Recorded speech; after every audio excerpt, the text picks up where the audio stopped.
আজকে আমার কলেজে যাওয়ার জন্য অনেকটা লেট হয়ে গেল। তারপর যা হলো সেটা না দেখলে কিন্তু মিস করে যাবে। তো হ্যালো এভরিওয়ান, আমি নিশা। চলো আজকে ব্লগটা স্টার্ট করি। ঘুম থেকে উঠেই তো দেখি অলমোস্ট 7টা বেজে গিয়েছে। কলেজে বের হতে হবে 7টা 40-এ। তারপর তো যা স্পিডে রেডি হলাম আমি নিজেই বিশ্বাস হচ্ছিল না। তো বেরিয়ে পড়লাম। আমাদের এখানে বাজার থেকে গাড়িতে উঠতে হয়, 1 কিলোমিটার রাস্তা হেঁটে যেতে হয়। লাকিলি দাদার গাড়ি পেয়ে যাই, চলে যাই বাজারে।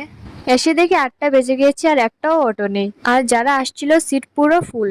এই জিনিসটা আমার সাথে সবসময় হয়, যখনই একটু তাড়াহুড়ো করি আর কাজ যেন শেষই হয় না, আর কাজ শেষ হলে সেটা যাই হোক। অ্যাপার্ট ফ্রম দিস, এরপর তো পুরো ঘড়ির কাঁটা যখন 9টা বাজে তখন এসে পড়ি আমরা কলেজে। 45 মিনিটস এর গ্যাপ ছিল, আমরা কিছু খাবার খেয়ে নিলাম। এরপর পরপর 3টা ক্লাস করার পর আমরা লাস্ট ক্লাসটা মিস দিয়ে চলে আসি বাড়ির দিকে। আবারও আসার পথে খেয়ে নিলাম কিছু খাবার। এরপর তো বাড়িতে এসে সোজা স্নান করে নিয়েছি। দেন লাঞ্চ কমপ্লিট করে আমি লম্বা একটা ঘুম দিয়ে দিয়েছি। এরপর তো ঘুম থেকে বর্দি আর দিদি তারা আজকে চলে যাচ্ছেন বাড়ি, তো তাদেরকে আমরা টাটা করে দিলাম। আজকের জন্য টাটা। ভিডিও ভালো লাগলে ফলো করে দিও।